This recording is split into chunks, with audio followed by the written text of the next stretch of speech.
વિદ્યાર્થી મિત્રો, next example છે 5 નંબર. એની અંદર પણ સોલ્વ ધ ઇક્વેશન કીધેલું છે, એટલે કે સમીકરણમાં આપેલા વેરિયેબલની કિંમત શોધો. તો વિદ્યાર્થી મિત્રો, આ કેસમાં સેકન્ડ રોને લઈને જો ચાલીશું તો આપણો એક્ઝામ્પલ ઇઝીલી સોલ્વ થશે, કારણ સેકન્ડ રોની અંદર એક 0 આપેલો છે, એટલે એક પોર્શન આપણો ઓછો થઈ જશે. ઓકે, તો વેલ્યુ ફાઇન્ડ કરવા માટે કોફિશિયન્ટ લખી દઈએ આપણે. ઇક્વલ ટુ છે તો ધેરફોરનું સાઇનથી સ્ટાર્ટ કરીશું.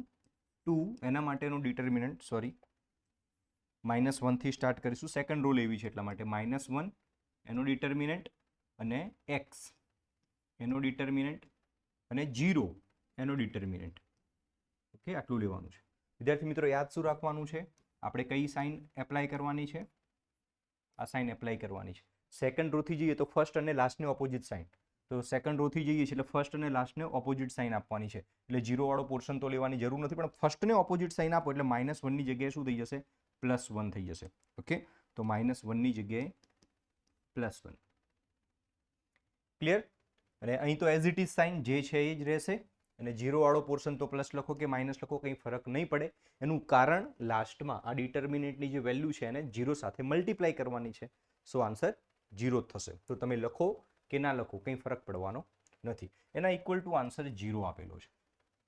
તો આ 1 માટે રો અને કોલમ દબાવી દો તો શું બને છે? 6 4 9 -2. આ x માટે રો અને કોલમ દબાવી દો, બને છે 2 4 5 -2. અને આ 0 માટે કરશો તો કંઈ લખવાનો કોઈ જરૂર જ નથી વિદ્યાર્થી મિત્રો. બટ હવે હું લખી દઉં છું, બાકી તમે આને નહીં લખો તો બી ચાલશે. રીઝન શું છે? 0 સાથે મલ્ટીપ્લાય થશે એટલે આન્સર શું થવાનો છે? 0 થવાનો છે. ચલો આને સોલ્વ કરીએ વિદ્યાર્થી મિત્રો. ડાઉન એરોનું ઇન્ટુ શું થશે? 6 2 જા 12. એક પ્લસ એક માઇનસ છે એટલે માઇનસ. ડાઉન એરો કમ્પ્લીટ થાય એટલે ફોર્મ્યુલા શું કહે છે? માઇનસ મૂકો. Down arrow minus up arrow. હવે up એરોનું into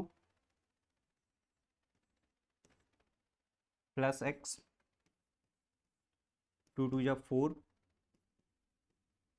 is equal to 0. આ પોર્શન લેવાની કોઈ જરૂર નથી.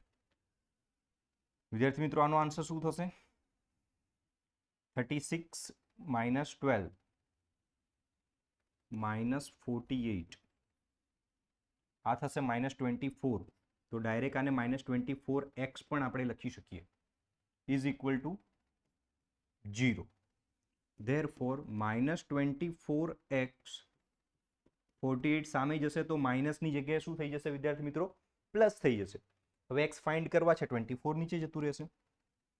તો x is equal to 48 divide 24. આગળ શું છે? માઇનસ. તો 24 2 જા. ઓકે, બટ કેવા રહેશે? માઇનસમાં રહેશે. તો -2 આન્સર આપણો રાઈટ છે. ઓકે, તો વિદ્યાર્થી મિત્રો, સોલ્વ ધ ઇક્વેશન એટલે શું થશે? ઇક્વેશનમાં રહેલા વેરિયેબલની વેલ્યુ ફાઇન્ડ કરવી. આ વેલ્યુ તમે ફર્સ્ટ રોથી પણ ફાઇન્ડ કરી શકતા હતા. ઓકે, અથવા તો થર્ડ કોલમથી કરો તો પણ થઈ શકે. તો કોઈ બી મેથડથી તમે વેલ્યુ ફાઇન્ડ કરશો વિદ્યાર્થી મિત્રો, તમારો આન્સર સેમ આવશે. ઓકે, તો આ ક્વેશ્ચન અહીં કમ્પ્લીટ થાય છે.